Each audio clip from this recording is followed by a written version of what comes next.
Final तक पहुंचेंगे इसका बड़ा भरोसा था क्या जैसे कि हाँ देखा रोहित शर्मा नहीं खेलता तो कुछ नहीं होता इंडिया का है ना सर। रोहित शर्मा नहीं खेलता तो इंडिया का कुछ नहीं होता। कल तो राहुल भाई बोल्ड हो गया, वो भी बैठ के इधर से। गेल राहुल की तो क्या कहते हैं नो बॉल बताई थी। नहीं वो अंदर आया ना वो वाला बॉस अंदर आया था वो ना बोलता नो बॉल अनप्लेएबल वाला। अभी इसके बाद बताओ ये तो हो गया ना 16 के बाद 18 में ना transition from an energy level with the quantum number n to the another ये 1 बाय से निकालना ना ये कहीं देखा है 1/n³ आता है ना इसका मैंने लिखा है इसका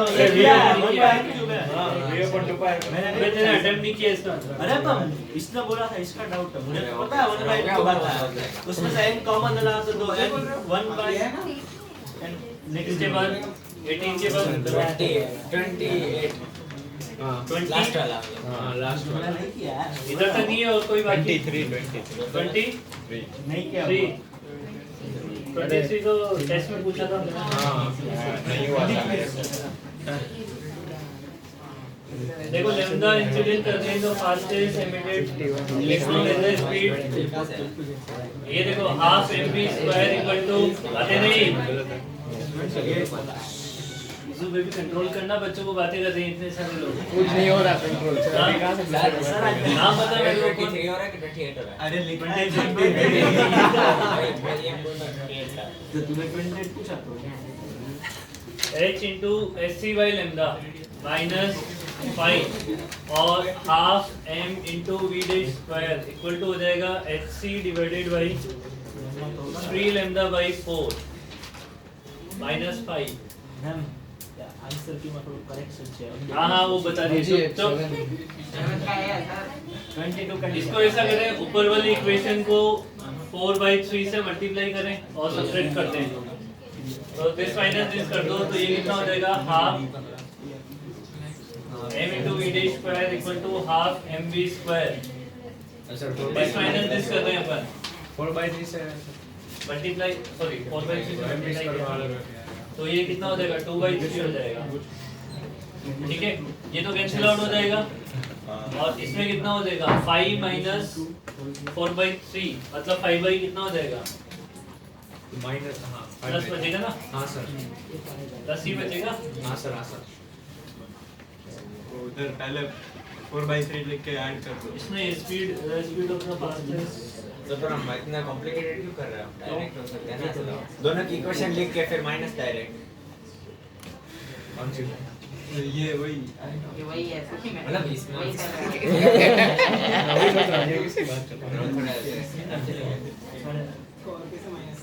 इसको ऐसा करना ना इसको वो लिखो 4/3 वाला लिखो 4/3 into हाफ 4/3 लेके आना है ना अपने को समझ आ गई करके अभी रूट तो अगर देखो मान लो ये नहीं होता सर ना 4/3 अलग कर दीजिए ये नहीं होता तो v डैश जो है वो बराबर होता मोर देन क्या आता है इसमें कुछ रूट 4/3 into v के बराबर होता हां होता नहीं होता अब अगर 5/3 तो ज्यादा होगा उससे तो थोड़ा ज्यादा ही होगा ना इसके बाद 28 अरे यार 28 गंदा सा है यार इसमें बाइनोमियल लगेगा ना अरे यार हाँ भाई जो भी लगेगा 28 सिंपल है बस आधा लगा सही है किधर गया ये देख ग्रेटर इसमें देख लो इधर an electron from the various excited state of the hydrogen radiation to come to from the ground states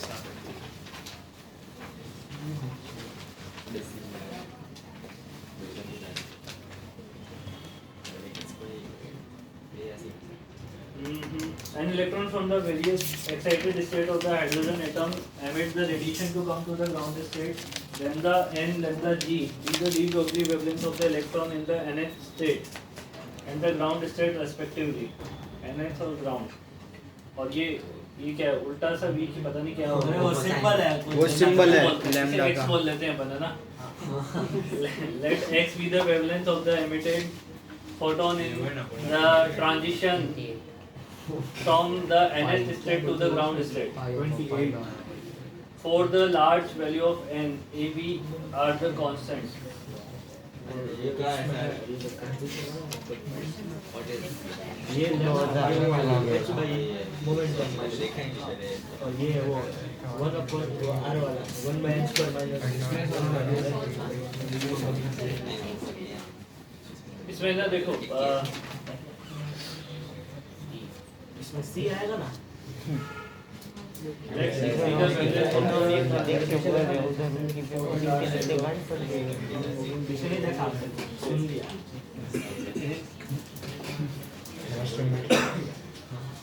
इसमें देखो अगर en से e1 तक ग्राउंड स्टेट तक आएगा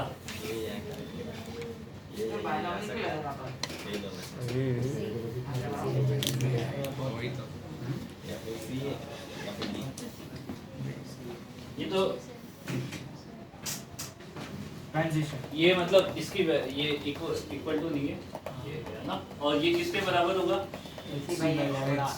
x के बराबर है ना सर वो lambda no h by p वाला यूज नहीं करना ये लैम्बडा में h by p वाला वो लैम्बडा डी ब्रोई दिया मोमेंटम का डी ब्रोई दिया तो h by p अरे वो से कुछ नहीं h by p क्यों वो फोटोन के लिए इलेक्ट्रॉन है वो फोटोन होगा ना तो ये तो इलेक्ट्रॉन दिया है डी ब्रोई वेवलेंथ ऑफ इलेक्ट्रॉन इलेक्ट्रॉन उस मोमेंटम वाला डाटा अरे ये तो एनर्जी की इक्वेशन लिखी है वैसे भी काट कर तुम्हारे देंगे हाँ मान ले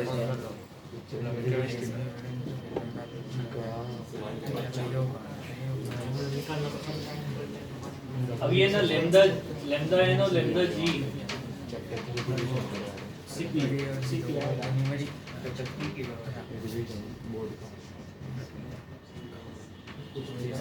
या फिर ऐसे ही जो भी लाने का बोला यानी E1 E2 में an electron from the various excited state of the hydrogen atom emit the radiation to come to the ground state. Let lambda n lambda g by n proportional. मैंने इतना किया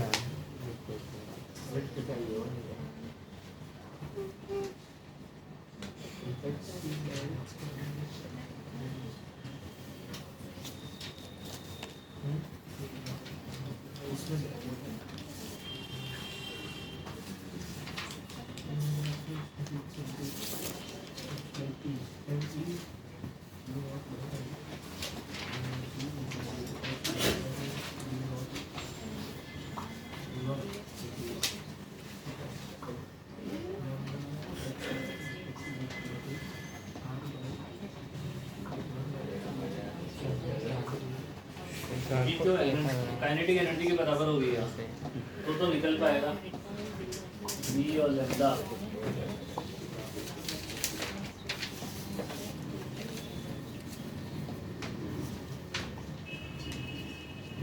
इसको कल बता देंगे भैया ना बिल्कुल टाइम लग जाएगा इसमें लग रहा है मेरे को भी मतलब नहीं है अभी पढ़ा दें थोड़ी देर हाँ सर हाँ सर कल के डिस्कशन के लिए एक्सरसाइज 3 का पार्ट 1 सर वो बहुत टफ थे वो हाँ सर देखिए 80% डाउट है 80% बहुत सारा डाउट 80% डाउट है तो सर आप देखो 70 रख लो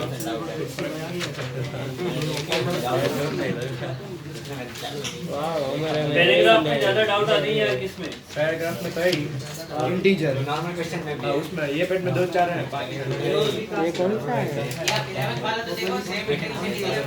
पैराग्राफ में रोटेशन और वो सब मिक्स कर दिया वही सब मिक्स करके दे रहे हैं नहीं ये 11th वाला क्वेश्चन तो अच्छा ही है वही सेम इंटेंसिटी के लिए सेम आई नहीं होना चाहिए नहीं वो उसका सबका वर्क फंक्शन भी अलग अलग हो गया यही है होता है सर नहीं। ऐसा बोला था उसमें थोड़ा सा देखो इंटेंसिटी सेम होने के लिए आई की वैल्यू ठीक है सही होगी हाँ बट उसमें फ्रीक्वेंसी कांस्टेंट रहनी चाहिए आगे बस हाँ, वो भी लिखा है 10 तब होता है वो। अब इसमें फ्रिक्वेंसी को चेंज कर रहा है, मतलब ये देखो वर्क फंक्शन अलग अलग है इसके, तो थ्रेशोल्ड फ्रिक्वेंसी अलग अलग आएगी। 3 अलग अलग मेटल है ना, तो फ्रिक्वेंसी चेंज हो गई है सबकी, इसलिए गड़बड़ हो गया है। तो ये अभी करके आए कल करवाए ये सर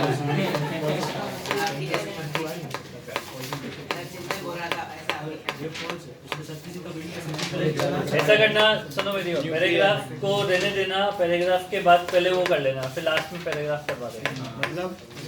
मतलब कि क्वेश्चन नंबर पैराग्राफ कहाँ से स्टार्ट हो रहा है? 5 से ऐसे तो 5 से हो रहा है। 5 से हो रहा है। अरे ये 5 वाला तो सिंपल है, ये तो हो जाएगा। उसमें वो 6 वाला नहीं हो रहा।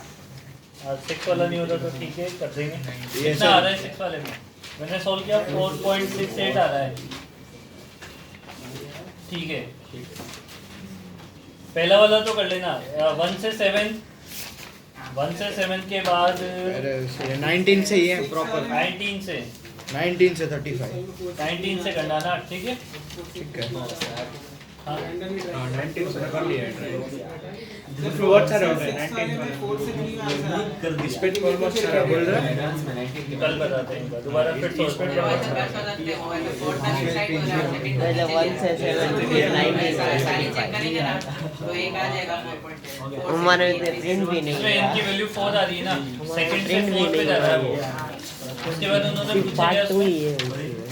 विजिबल रीजन में ऐसा वेवलेंथ ऑफ लाइट ऐसे वेवलेंथ से ऐसा 4 का लेते 7000 के बीच में। ये वाला अच्छा हो जाएगा। एनसीईआरटी का कॉन्सेप्ट है, एनसीईआरटी एक बार खुल जाता है। वो डायरेक्ट 2 पे लेके आना है, डायरेक्ट 4 से 2 पे लेके आना है। सारे चेक करेंगे। विजिबल पे आने के लिए बार्मर सीरीज में होना पड़ेगा ना, तो 4 से होता है ना पर इसके लिए अरे सीरीज तो विजिबल लाइन तो उसी में बनेगा, बार्मर सीरीज के लिए 2 पे तो आना ही पड़ेगा उसको। या ऐसा कर सारी चेक कर ले, एक आनी चाहिए सारी। क्या 4 से 3 और 3 से 2 दो ही तो, और एक 4 से 2 डायरेक्टली, 3 से 2 और 4 से 1 निकालेगा ना, तो अपने आप सबको पता लग जाएगा एनर्जी डिफरेंस की वजह से। समझ रही बात ये? या तो सबसे हाईएस्ट एनर्जी डिफरेंस का निकाल लेना है, सबसे लोवेस्ट का निकाल लेना तो है। वो है ना ये लाइन है सर वो देखते हाँ, रे ऑप्टिक्स में कहाँ तक करवा दिया? हाँ?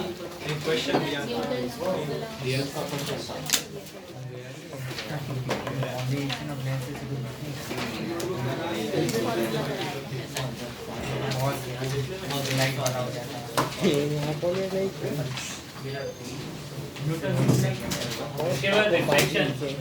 फिर वो क्वेश्चन जो आपने बोला था अमन को, दिमाग वाला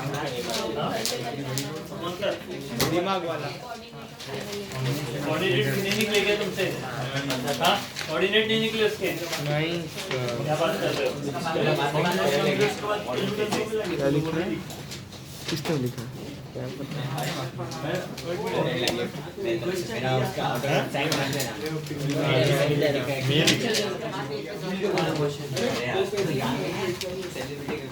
अरे बातें नहीं भाई,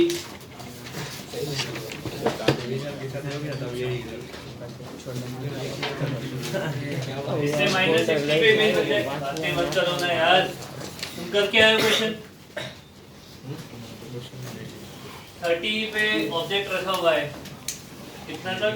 2 सेंटीमीटर 2 सेंटीमीटर ऑब्जेक्ट है। -60 बनेगा ना, ये सेपरेशन कितना था? 50 सेंटीमीटर 30 ये यहाँ पे बन जाएगा इमेज, और इमेज की हाइट कितनी हो जाएगी? -4। ये -4 का हाइट हो गया आपका। अभी देखो ये 1 सेंटीमीटर नीचे हो गया था ना, तो हाइट वगैरह प्रिंसिपल एक्सिस से कैलकुलेट करते हैं। तो इस वाले मिरर का प्रिंसिपल एक्सिस 1 सेंटीमीटर नीचे है, तो ये टोटल हाइट तो 4 थी, बट रह जाएगी 3। इस मिरर के लिए हाइट कितनी हो जाएगी? 3। और ये सेपरेशन कितना होगा? 80 मतलब 20। -60 पे तो ये बना है ना, ये 20 हो जाएगा। अब इसके कोऑर्डिनेट वो क्या निकालो, इसका वो कितना दे रखा है फोकल लेंथ? 20। समझ आई बात? इसके लिए v निकालो, v कितना आएगा इसके लिए? +10 आ रहा होगा। हाँ इसके लिए v जो है वो +10 आएगा, तो इमेज यहाँ पे बनेगी और मैग्निफिकेशन कितना हो जाएगा, आधा, हाँ 1/2। हाँ, तो ये हाँ, 3 का है, तो ये 1.5 का बचेगा बस। ऊपर हाफ इसके कोऑर्डिनेट हो जाएंगे -10, -1.5। ये 0,0 तो यही था यहाँ पे। यही है ना? वो ऊपर भी ऐसा हाफ बनेगा ना, हाँ? ऊपर भी हाफ ऊपर नहीं, प्रिंसिपल एक्सिस के नीचे बनेगा इन्वर्टेड, पूरा पूरा नीचे बनेगा। अच्छा, जो प्रिंसिपल एक्सिस का लाइन है वो ऊपर वाला नीचे बनेगा, नीचे वाला ऊपर ऐसे नहीं नहीं नहीं, ऊपर वाला तो इस वाले का है और नीचे वाला इसका है। हमने यहाँ से लिया है ना, तो उसके इसको ऊपर तो भी लिया। इमेज तो बनी है ना, इसके इमेज ऊपर इमेज तो वो आई लिखा है वहां से इसका वो ऑब्जेक्ट है उसके अरे, अच्छा इमेज पॉइंट इमेज था पॉइंट इमेज है ना वो वो तो। पूरा इसके बाद रिफ्लेक्शन, रिफ्लेक्शन पे आ जाओ। रिफ्लेक्शन चालू हुआ। हाँ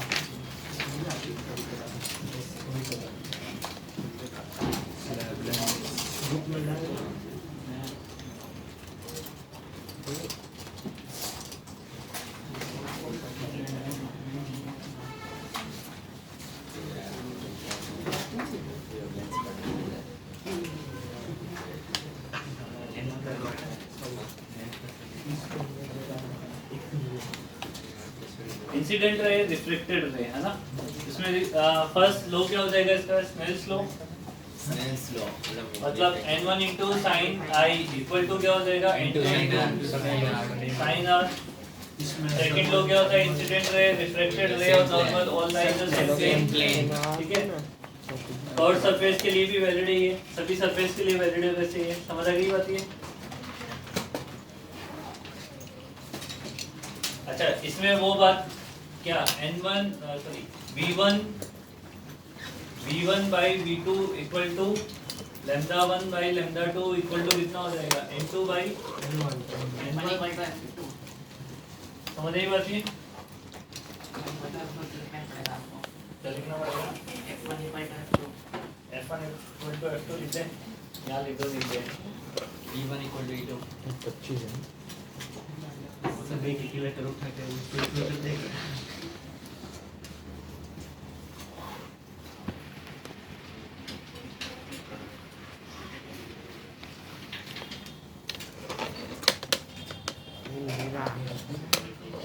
Udah segitu kan.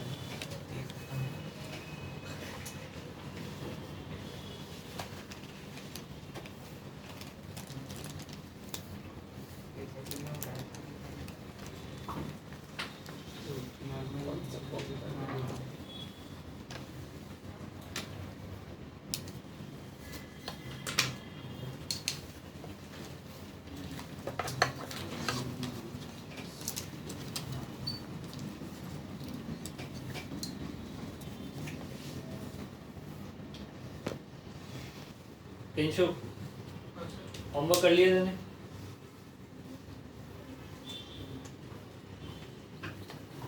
तूने कितने दिन होमवर्क किया है मेरी क्लास का, ये बता। करूँ तो आर की वैल्यू कितनी हो गई, 30 डिग्री। आ गई बात समझ में, ये एंगल 30 डिग्री हुआ, यहाँ पे नॉर्मल, ये 60 डिग्री होगा। यहाँ पे जो नॉर्मल होगा वो कहाँ से पास होगा, सेंटर से। तो ये इंसिडेंस एंगल है, 30 डिग्री होगा। वो भी 30 डिग्री आएगा। हाँ। ये 30 डिग्री है और नॉर्मल ये है, ओरिजिनल डायरेक्शन ये है, away from the normal bend हो जाएगी, हाँ। ये ठीक है? 60 आएगा और वापस। ये 60 आएगा वापस। सही है। समझ आई बात, ये तो पहले रे ऐसे बेंड हुई 30 आएगा। और बाद में भी रे ऐसे बेंड हुई। टोटल 60 होगा। टोटल डेविएशन कितना हो जाएगा, 60 clockwise। 60 डिग्री और Clockwise। क्लॉकवाइज। उसको वापस और नीचे चला जाए पहले हो गया।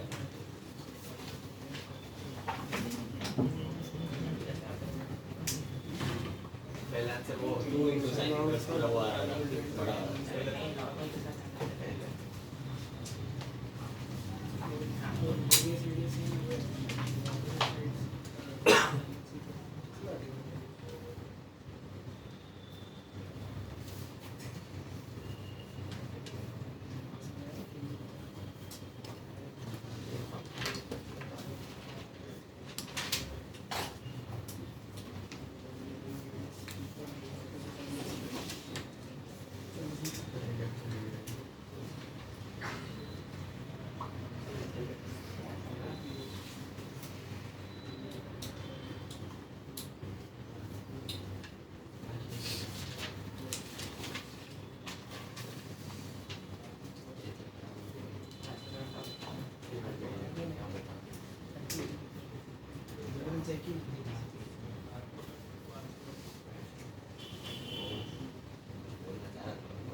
क्या नहीं बोल सकता। अरे कुछ नहीं।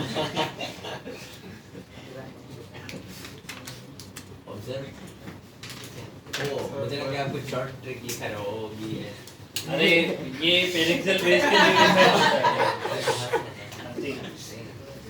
पेरिक्सल रेस के लिए डिफाइन होता है ये हमारा फॉर्मूला, समझ रही बात ये।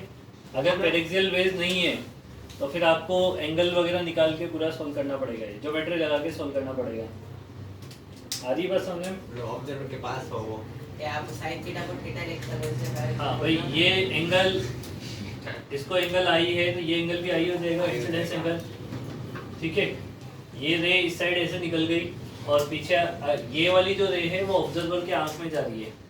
ये नॉर्मल है, ये ऑब्जर्वर है। अब बड़ा इसलिए डायग्राम बनाया कि समझ आ जाए, अदरवाइज ये वाली जो रे है ना वो यहाँ पे हिट कर दी एक तरीके से, तभी तो अपने आंख में एंटर कर सकती है। अपने आंख का डायमीटर इतना सा है भाई, तो रे जो है वो इसी रेंज में आनी चाहिए। अब ये वाली जो रे है वो अपनी आंख में एंटर करनी चाहिए, तभी तो दिखेगा ऑब्जेक्ट। तो समझ आ रही बात ये। तो अभी मान लो कि इतनी बड़ी आंख है, क्योंकि बड़ा करके दिखाया डायग्राम समझने के लिए, पर है वो पेरिक्सल बेस, तो एंगल जो होंगे वो स्मॉल ही होंगे। ठीक है, तो स्मॉल एंगल के केस में अपरेंट बाय रियल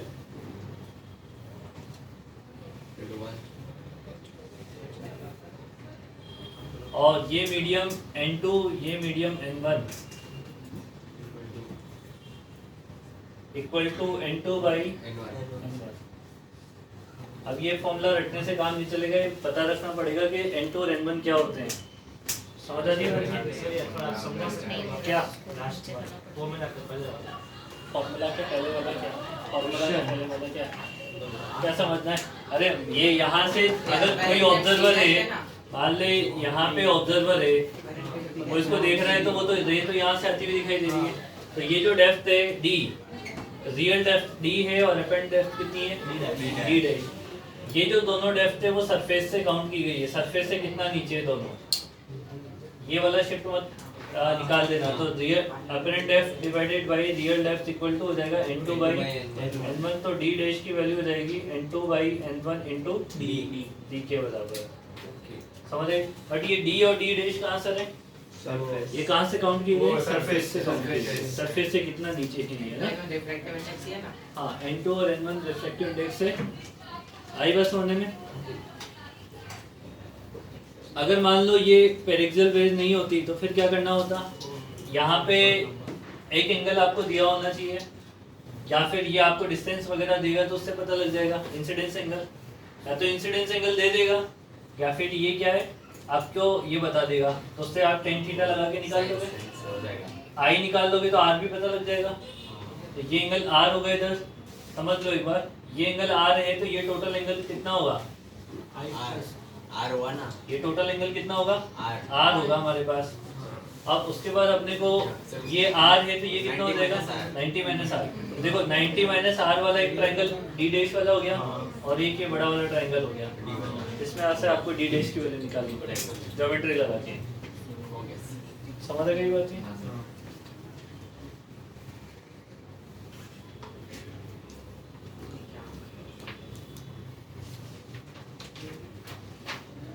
अब एक बार मैं समझा देता हूँ, और वैसे याद रखोगे तो प्रश्न गलत नहीं होंगे। n2 और n1 क्या होते हैं? समझ रही बात? ये सबसे पहली बात, रे कहाँ से निकलेगी? ऑब्जेक्ट से। रे हमेशा कहाँ से निकलेगी? ऑब्जेक्ट से। अब ऑब्जर्वर ऊपर है, ऑब्जेक्ट नीचे है, तो रे कहाँ से निकली? कौन से मीडियम से निकली? n1। और कौन से मीडियम में जाएगी? n2। तो n2 उस मीडियम का रिफ्रैक्टिव इंडेक्स जहाँ पे रे और n1 जहाँ से ऐसे याद रख लोगे तो काम चल जाएगा, नहीं तो गड़बड़ हो सकता है कभी, या फिर तुम्हारी कोई ट्रिक से याद रख लो।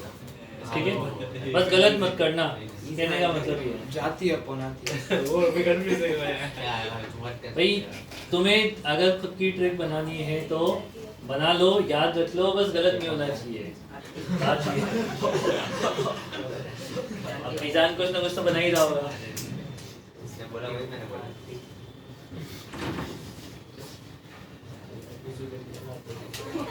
इस बेबी सब बढ़िया।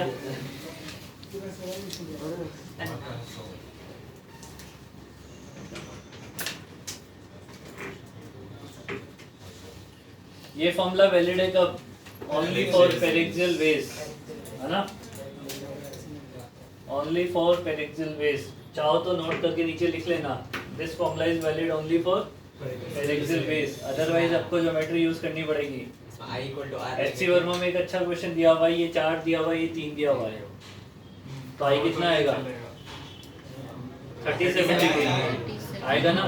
ये फॉर्मूला लगाते आंसर गलत हो जाएगा, क्योंकि 37 तो बहुत बड़ा एंगल हो गया है। कितना बहुत छोटा चाहिए। बहुत छोटा मतलब 8 से 10 डिग्री करीबन ऐसे है। 5 भी ठीक है, 8 डिग्री का सर्कल है।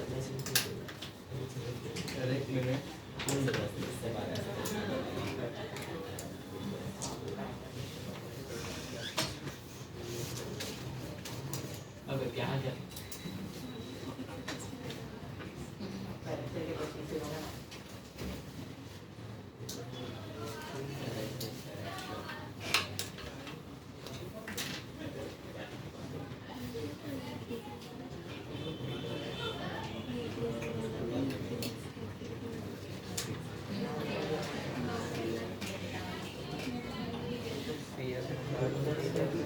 Find the location of image from surface.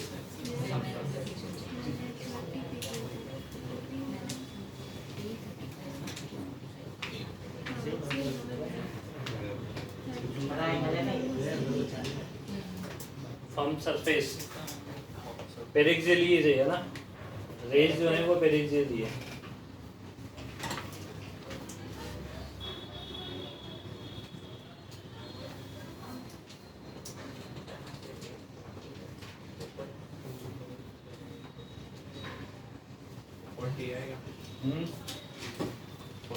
हाँ 40 आएगा सर।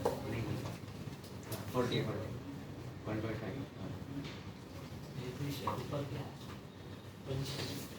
क्या है आंसर? 40 है। आंसर नहीं, 90 है ना? 90 90। 40 है ना, 1.5 से डिवाइड मल्टीप्लाई। यहाँ जाएगी वो 1.5 और जहाँ से आ रही है वो 1 है, 3/2 ही होगा।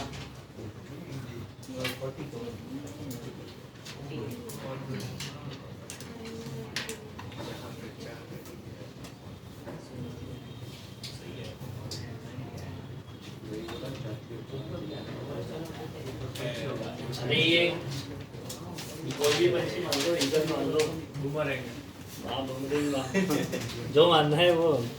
इसमें फाइंड क्या कर रहा है? सब तो बुला दिया है। वो हो गया क्या? वो हुआ क्या? हाँ 90। हाँ 90। ये वर्चुअल ऑब्जेक्ट है, रे कहाँ से आ रही है? 1 से, और जा कहाँ रही है? 1.5 में। समझ आ गई बात ये? इसमें फाइंड क्या करना है? इसमें आपको देखो, ईगल फिश को देखेगा और फिश ईगल को देखेगी। तो जब ईगल फिश को देखेगा तो टोटल डेप्थ कितनी दिखाई देगी? मतलब टोटल से मतलब 60 दिस प्लस इसकी एपरेंट, और जब ये इसको देखेगा तो दिस प्लस एपरेंट, वो आपको बताना है। टोटल डेप्थ और हाइट बताना है दोनों। हाँ गले किसके लिए? पहले ईगल को 72 सेंटीमीटर। ईगल को 51 सेंटीमीटर। हाँ कितना कितना सर? 51 आ रहा है। 24 + 20 सर। हाँ 3/4 से मल्टीप्लाई करना है। अच्छा उसको नीचे। अबे ये तुम्हारा है ना, ये उल्टा सीधा ही होएगा, तो सही निकालो। ऐसे मत करो कि ये आ गया तो उसको उल्टा कर दो। नहीं सही है। वहाँ पे भी ऐसे ही होएगा तुम्हारा। इससे मल्टीप्लाई करना था, इससे डिवाइड कर दिया। वो 68 आ रहा है। कौन सा? हाँ हाँ, वो 68 आ 68 रहा आ रहा है। है। 68 आ रहा है। जहाँ से आती को ऊपर रख दिया था और जहाँ से जाएगी उसको नीचे। मछली को 68 है। हाँ दोनों को एक ही हो गया।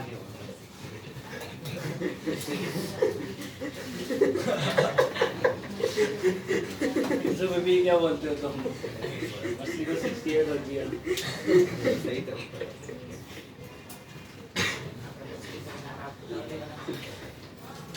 वीरू भी यहाँ आएगा, मछली को खा जाएगा, फिर बोलेगा तो गायब हो गई। अब दिखेगा कौन? मछली का सर ईगल में गया हो जाएगा।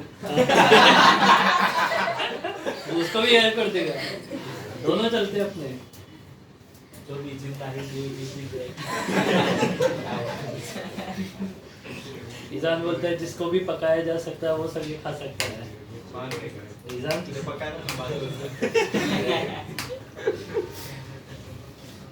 ऑब्जर्वर नहीं है।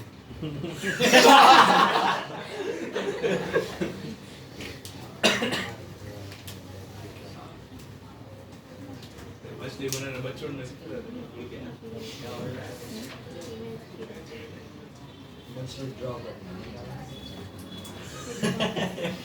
ईगल को फिश 51 सेंटीमीटर दूर देखेगी ना, ऐसा ही है ना?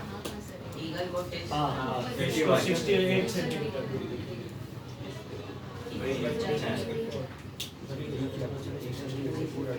एक क्वेश्चन देखिए जाता हूँ, ये सॉल्व करना।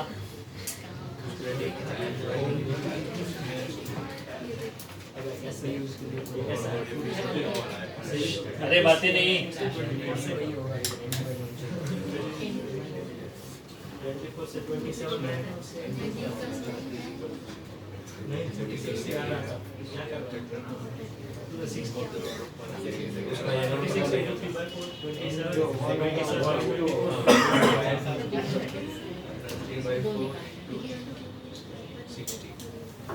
दूसरा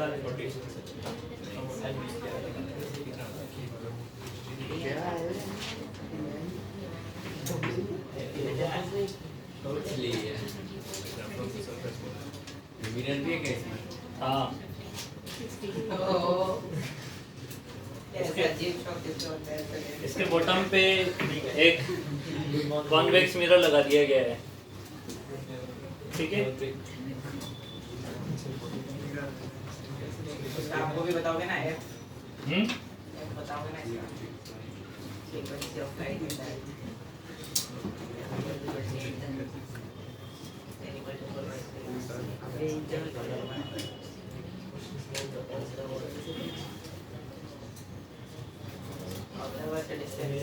How many images will be seen by the observer and also calculate the distance between them? कितनी इमेज दिखेगी और दोनों के बीच का डिस्टेंस क्या होगा? दोनों मतलब दो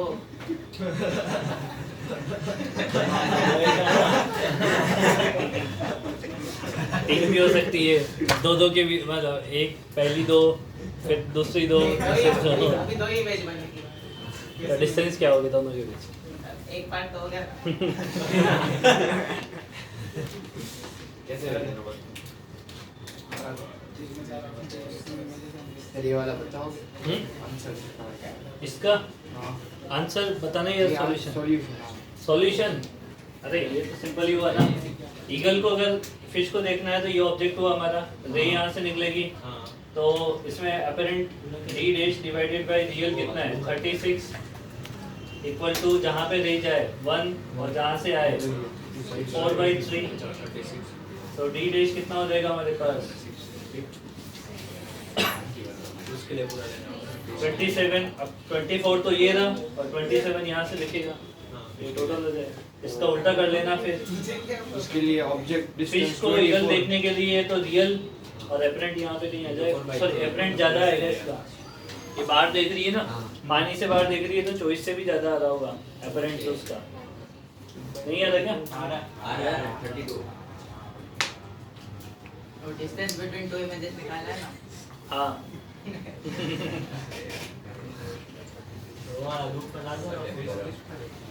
कौन सा ग्रुप में डाल दो, और निकल गई तो मछली में डायग्राम से, फिर फिश में वो ग्रुप में डालते, डायग्राम से निकल के चली गई तो फिर तू पूछेगा सर किसके बीच का किसको देखना है। पानी खेल जाएगी।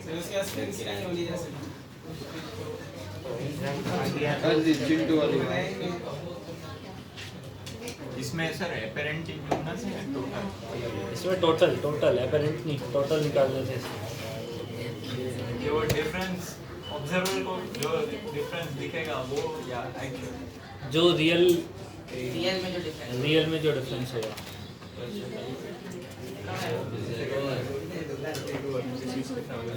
मतलब वही होगा, वो तो बात तो हुई है। जो एपरेंट के बीच में होगा जो रियल के बीच में होगा बात तो बराबर ही होगी।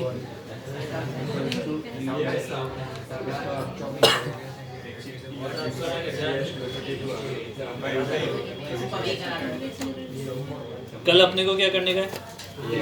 पार्ट 1 और वो 20 क्या इसमें आपको ये पता करना है कितनी इमेज दिखेगी ऑब्जर्वर को और फिर उनके बीच में डिस्टेंस कितनी होगी। कैसे करना है यार? डिस्टेंस कितनी होगी दोनों के बीच में? 30 होगी क्या मैं गेस कर रहा हूँ होगी कि नहीं अरे कैसे करना कैसे? सॉल्व करके देखना ट्राई करना।